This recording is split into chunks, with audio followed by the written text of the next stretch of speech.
Hi, I'm Alan Stokel and welcome to Budget Boat Cruising. This second episode on cruising Lake Ontario is from Point Breeze to Rochester, Sodus Bay and Fairhaven.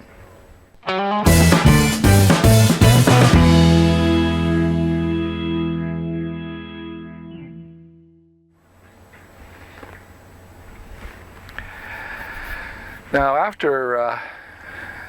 after leaving Point Breeze, which was probably a pretty small community as communities go, we ended up in the big city, and unfortunately it was like late Saturday morning going down the river in Rochester, and it was quite the experience.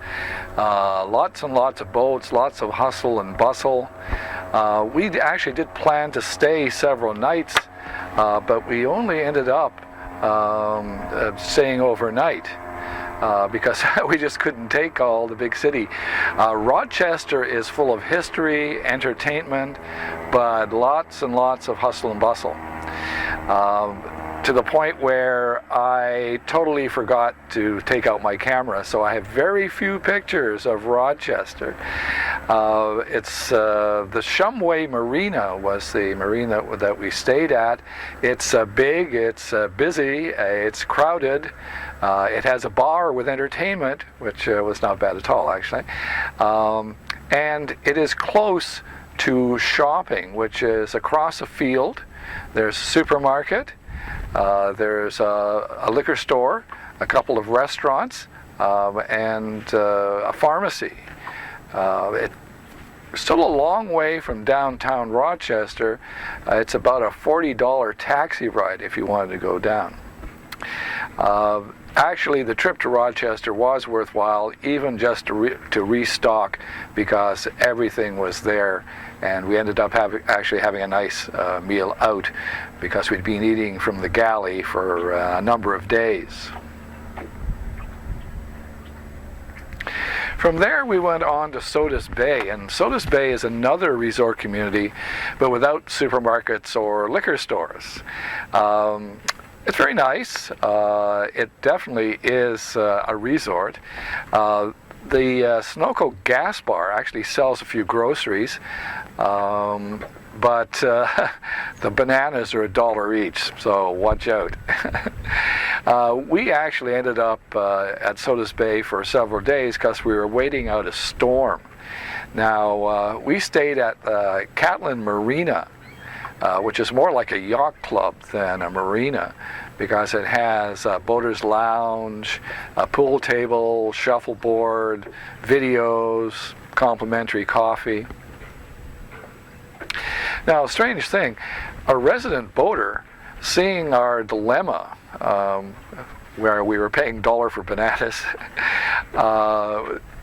just decided to give us the keys to his truck to allow us to go into town and restock.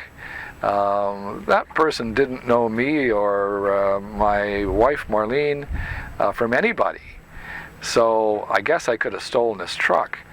Or I could be an axe murderer. I mean, I don't really know. But anyway, I really thought that he, like many Americans we met, were very polite and unbelievably accommodating. And downright generous, as a matter of fact, at some times. So, while waiting for the lake to calm down a little bit, we got a chance to explore Sodus Bay. And we took in the local scene.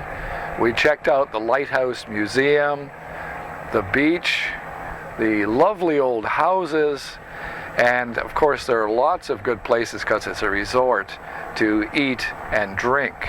Matter of fact, on the weekends it tends to be rather busy. Now, people ask me, what charts do you use?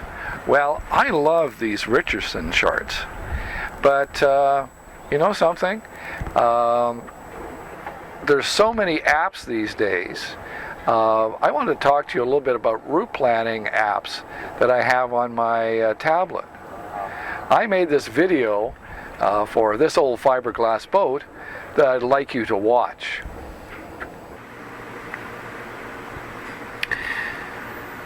I tried 4 different apps. There's many, many more available. The 4 I tried were Memory Map, Navionics HD, GPS Nautical Charts, and Aquamap. Now, they all use GPSs that are in the tablet, and they all allow you to choose your destination and waypoints, give you headings, speed over water.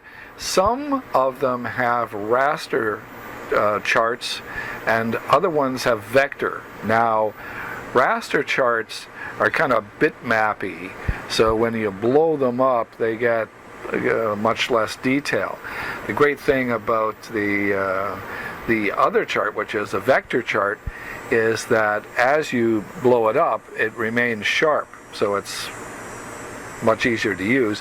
However, of course, as you can imagine, the technology is radically different.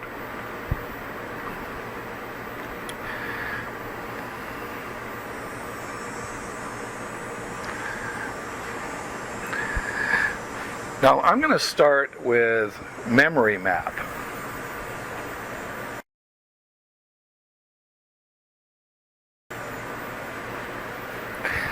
It's good, and it's free to use. It's easy to tell directions. It gives information like your estimated time and arrival, and the charts usually show depths, but the maps are raster, and they do tend to lack detail. Now, you can use some other purchased charts, and there's usually a free trial for their particular chart. I think the free trial period is about 30 days. I found it quite useful, especially for checking my speed and how long it was going to get to take somewhere. There was it's easy to create waypoints, although some people say it's not. And I thought it was actually quite a good little app, considering the fact that it costs very little. How would I rate it? I would say 3.5 stars out of 5.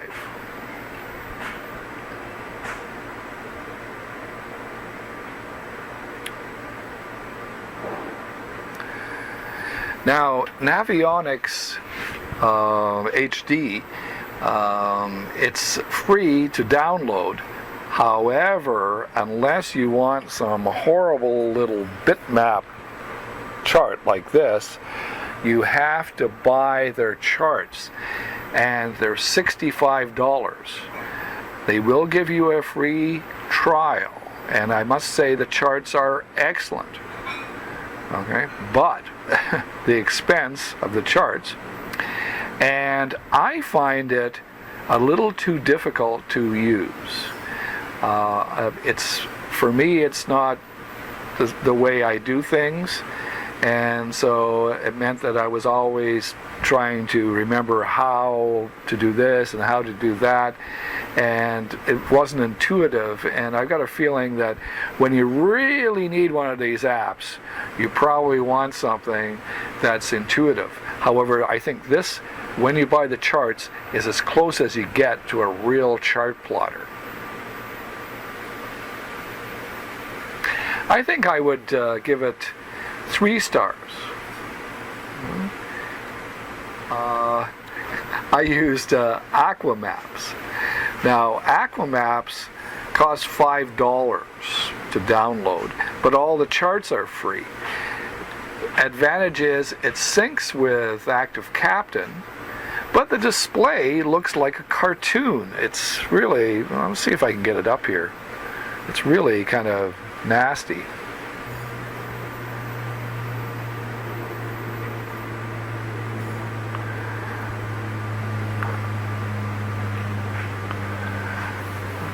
Okay, so this probably gives you an idea of exactly what it looks like. It kind of displays in a cartoon type format, and the those people who complain that they don't like the markers on real charts for buoys, well, probably like this, because the buoys are really, really, really oversized. I thought that, well, honestly, I thought it loaded very slowly, and if I'd followed their recommended route through Presqu'île Bay, it would have been a disaster because it didn't show the buoys. I would have been in the weeds. I would have been in the shallows.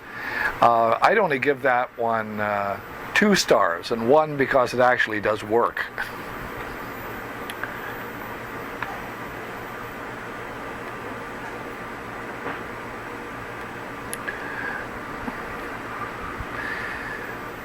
Now the last one is GPS nautical charts, and it's a bit of a pain in the neck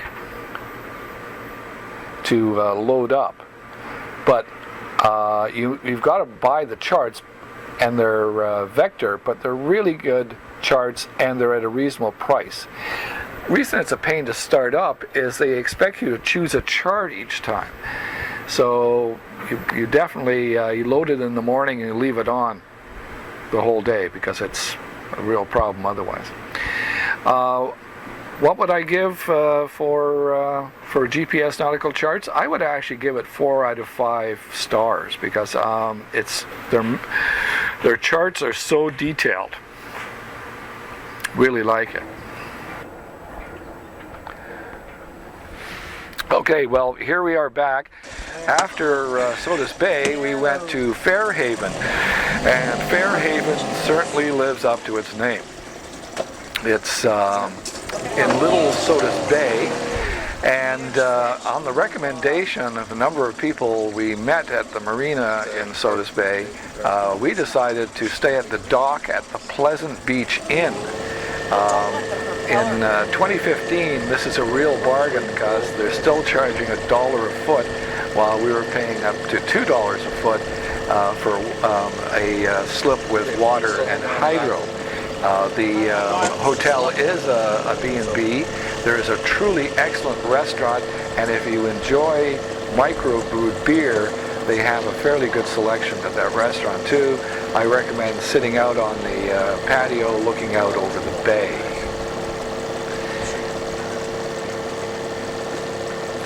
Now, the other great thing about Fairhaven, of course, is that it's a short walk to downtown, where there are bars, many gift shops, and a food store that sells beer. Later on, check out the Cookie Bakery. It's on the opposite side, north of the docks. Definitely worthwhile. Lots of fun. I won't tell you everything. Well, in this episode, we managed to get from the big city of Rochester over to Sodus Bay and finally to Fairhaven, which truly does live up to its name.